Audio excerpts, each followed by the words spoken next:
역시 손흥민이 맨시티를 상대로 여전히 강한 모습을 선보였습니다. 손흥민이 리그 4호 도움을 터뜨리면서 토트넘의 4대0 완승을 이끌었습니다.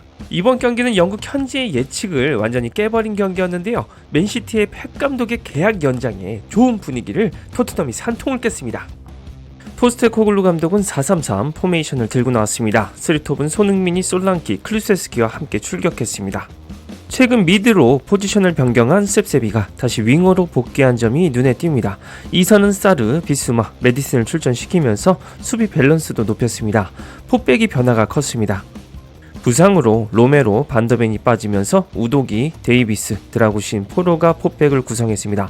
골키퍼 장갑은 비카리오가 꼈습니다. 이번 경기의 관전 포인트는 역시나 토트넘 수비진이 맨시티를 버텨낼 수 있을까였습니다. 리그 최고의 공격력을 뽐내는 맨시티를 상대로 해야 하는 드라구신과 벤 데이비스였습니다.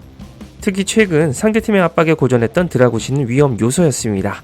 드라구신이 세계 최고 수준의 압박을 구사하는 맨시티를 상대로 어떤 경기력을 펼칠지가 궁금한 포인트였죠. 그렇기 때문에 이른 시간 득점을 해야 유리한 토트넘이었습니다. 맨시티가 점유를 할 것이기에 역습 상황이 많아지고 토트넘은 적은 공격 기회를 살리는 게 포인트인 경기였습니다. 토트넘에는 최근 맨시티와의 10경기에서 4골을 만들어낸 손흥민이 있습니다. 그리고 3골 4도움을 기록 중인 클루세스키가 공격 선봉에서 손흥민을 도와서 뭔가를 만들어내야 했죠.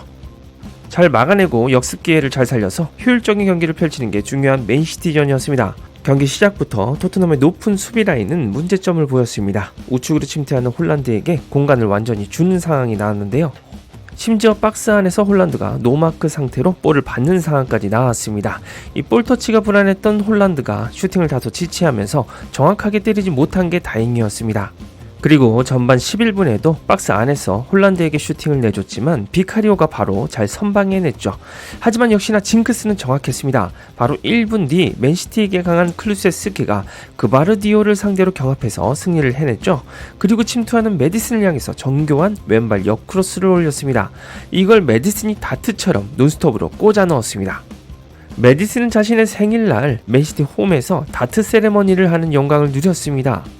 그리고 맨시티에 강한 건 너뿐만이 아니야 라면서 우리 손흥민 선수도 한번 보여줬습니다. 17분 손흥민이 특유의 중거리 가마차기를 때렸고 이는 에데르송이 간신히 선방했습니다. 이 손흥민 선수는 이걸 막아 하는 표정을 지을 정도로 슈팅은 너무 아까웠죠. 하지만 손흥민은 역시 맨시티에 강했습니다. 19분 손흥민이 박스 앞에서 메디슨에게 패스를 건네받았습니다. 그리고 메디슨이 바로 손흥민 뒤로 돌아 뛰었는데요. 여기서 손흥민이 맨시티 수비진을 모두 속이고 정말 절묘한 스루 패스를 메디슨에게 찔러줬습니다. 이 메디슨은 이걸 또 칩슛으로 침착하게 넣었죠. 이 생일이라서 그런지 메디슨이 정말 제대로 컨디션이 좋은 날이었네요. 손흥민은 이번 도움으로 토트넘 프리미어리그 사상 역대 2위로 1위와 단 한 개 차로 쫓아가는 대업을 이뤘습니다. 오늘 주목할 포인트는 손흥민의 컨디션이었습니다. 손흥민의 컨디션이 오랜만에 12시를 보이는 날이었는데요. 손흥민은 리그 최고의 스피드를 보이는 옛 동료 카일 워커를 상대로 놀라운 속도의 돌파력을 선보이는 등 멋진 플레이를 보여줬습니다. 남은 시간 토트넘은 맨시티의 공세를 잘 막아내면서 전반전을 마무리했습니다. 전반전 통계가 놀라웠는데요. 이 점유율을 53대 47로 비등하게 가져간 토트넘이었습니다. 슈팅은 5개로 시티의 반밖에 못 때렸지만 유효 슈팅은 4개로 2배나 많았습니다. 기대 득점도 1.13 대 0.98로 밀리지 않았습니다. 전체적으로 토트넘이 전반전에서 정말 효율적인 경기를 펼쳤다는 게 증명이 되었죠. 후반전은 손흥민 선수의 득점이 나올 것인지 그리고 이 점수차를 잘 유지해서 승리를 가져갈 것인지가 관전 포인트였습니다. 후반전에도 토트넘의 역습 카운터는 강력했습니다. 특히 손흥민 선수의 패스가 또 일품이었는데요. 51분 손흥민이 맨시티 수비 2명 사이로 셉세비에게 패스를 연결해줬습니다. 그리고 이 패스가 솔랑키 쪽으로 연결이 되죠. 볼이 살짝 길었지만 솔랑키가 잡았을 때 포로 쪽이 완전히 비어 있었습니다. 포로는 솔랑키의 패스를 받아서 파워 슈팅을 꽂아 넣었습니다. 승부는 한 번에 3대 0으로 벌어지면서 맨시티가 완패 위기로 몰렸습니다. 홀란드가 토트넘의 골대를 한 번 때리는 등 밀어붙였지만 운까지 따르지 않는 모습이었죠. 그런데 이런 상황에서 또 한 번 손흥민 팬들의 고개를 갸웃하게 만드는 장면이 나왔습니다. 62분 브레넌 존슨의 교체가 준비되었는데요. 7번 손흥민의 교체 사인이 나왔습니다. 후반 시작한 지 17분밖에 되지 않았기 때문에 상당히 이른 교체였습니다. 최근 손흥민 선수가 국대에서 풀타임을 뛰었기 때문에 관리 차원에서 NG가 교체한 것으로 보이긴 했습니다.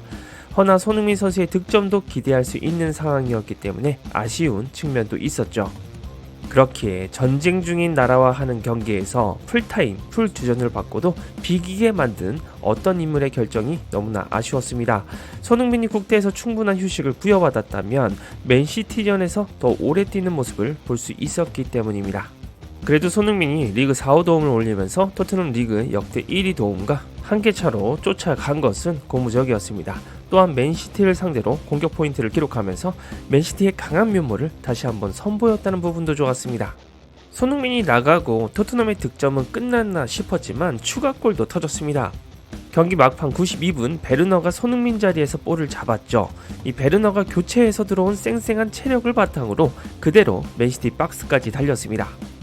이미 맨시티 선수들은 지쳐있던 상태였고 반대쪽엔 마찬가지로 교체해서 들어온 쌩쌩한 존슨이 달려들어가고 있었습니다.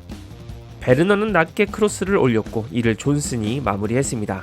이 전반 초반부터 토트넘이 많이 뛰면서 맨시티 선수들의 체력을 빼놓은 것이 타격이 컸습니다. 때문에 스피드가 빠른 베르너와 존슨의 카운터가 제대로 먹혀든 것이죠. 이번 경기로 토트넘은 맨시티에 강하다는 인식이 다시금 강해졌습니다. 경기는 이 쐐기골로 4대 0으로 마무리됐습니다. 입스위치전 충격패로 화가 났었던 팬들은 맨시티전 완승으로 완전히 신이 난 상태인데요. 특히 이번 경기에서 제대로 캡틴미를 뽐내며 맨시티를 뒤흔든 손흥민 선수에 대한 극찬도 많았습니다. 현지 반응 살펴보시죠. 손흥민은 레전드야. 지금 당장 은퇴해도 그는 우리 최고의 선수 중 한 명으로 남을 거야. 와, 손흥민은 천천히 케인처럼 변하고 있다. 치명적인 슈터이자 놀라운 플레이메이커다. 손흥민의 플레이는 정말 말이 안 된다. 제임스의 첫 터치에 이 바보같이 섹시한 플레이라니, 그리고 섬세한 마무리, 정말 멋진 골이었다. 이 손흥민의 어시스트도 대단했어. 3명의 수비수를 끌어들이고 나서 완벽한 블라인드 패스를 연결하다니. 손흥민이 이 도움 기록을 세우는데 언더턴과 비교해서 몇 경기나 걸렸는지 아는 사람이 있냐? 언더턴은 299경기였고 손흥민은 이번이 312경기였던 것 같아. 하지만 손흥민은 골이 훨씬 더 많지. 가자 슈퍼스타 손흥민. 펩이 해리케인 팀이라고 그랬지. 펩이 코리안 가이라고 했었어. 에티하드에서 진정한 주장을 교체하다니 정말 이해가 안 되는 선택이다 등등 토트넘 팬들은 손흥민에게 찬사를 보내고 있습니다. 특히 현지 팬들이 손흥민이 케인처럼 패스까지 도사가 되어서 도움을 제공하는 포인트에 놀라고 있는 모습이 인상적이네요. 이 손흥민의 진화가 케인을 떠올리게 만드는 모양입니다. 경기 종료 후 손흥민은 품목 기준 평점 7.8점을 받았습니다. 63분을 뛰면서 슈팅 1개, 도움 1개, 기회 창출 2개를 기록했습니다. 이 손흥민 선수 피곤했을 텐데 고생하셨습니다. 체력 회복을 잘 해서 다음 경기에서는 득점까지 노려봤으면 좋겠습니다. 축구용이었습니다.